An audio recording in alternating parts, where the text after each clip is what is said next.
In every era, someone's ego rewrites the story. This is Ego Eras.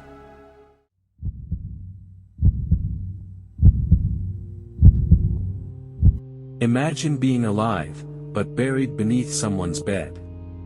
You can hear footsteps above you. You can smell food cooking. But for 23 hours a day, you live inside a coffin. That was Colleen Stan's life. A 20-year-old girl whose only mistake was trusting the wrong smile on the wrong day. It began on a bright California morning in May of 1977. The kind of day that felt endless, sunlight spilling across the highway, wind in her hair, and a backpack full of dreams. Colleen was hitchhiking from Oregon to Northern California, chasing freedom, adventure, and a birthday party waiting down the road. She had no reason to fear the world. Not yet. A blue Dodge Colt pulled over. Inside was a young couple, Cameron and Janice Hooker, and a baby in the back seat. They looked safe. Kind. The kind of people any traveler would trust. She climbed in, and in that moment, her story changed forever. The ride was quiet at first. Cameron asked about her trip, her friends, her plans. Janice smiled politely, rocking the baby in her arms. Everything seemed normal, until Colleen noticed the way Cameron kept watching her in the rearview mirror. Not curious, but calculating. At a gas station, that uneasy feeling twisted in her chest. Something told her to run. But she didn't want to be rude. She smiled, got back in the car, and sealed her fate. Minutes later, Cameron turned off the main road. The dirt beneath the tires crunched as they slowed to a stop. The woods were silent. No traffic.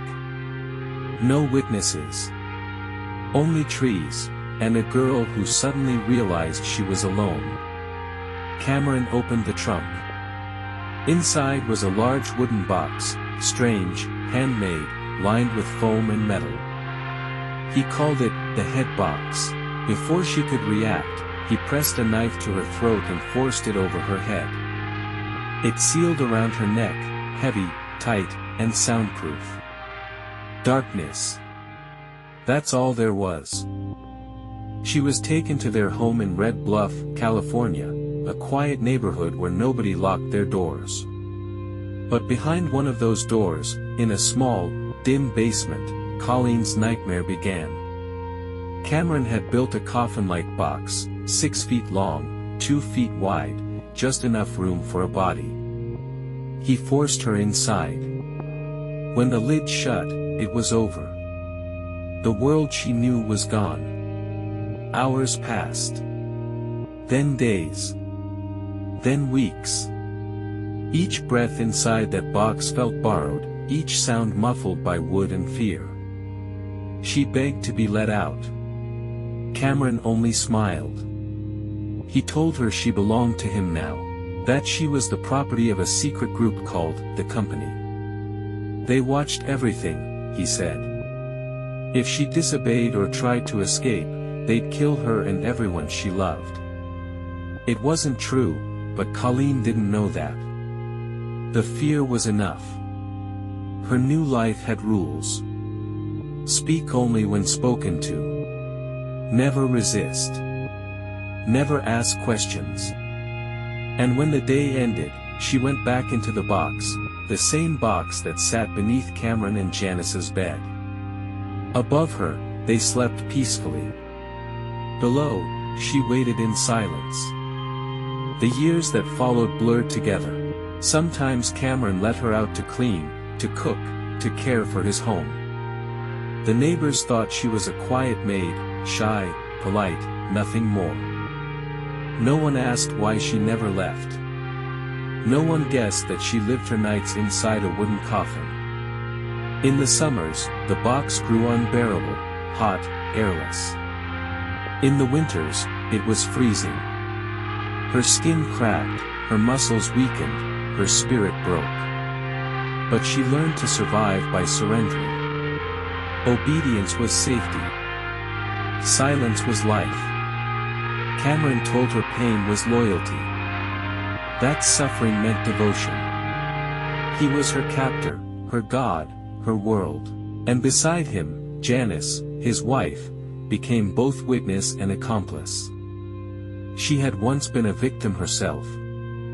Now, she was trapped in a different kind of prison, the one built from guilt. Years passed. Colleen lost count. The sound of footsteps above became her clock. The smell of food cooking became her calendar. The hum of the baby's laughter reminded her that the world kept moving, even if she couldn't. In 1981, 4 years later, Cameron began to loosen his grip. He allowed her outside sometimes, blindfolded, controlled, but breathing real air again. He even let her write letters home. Her parents received them, believing she had joined a commune, living happily somewhere far away.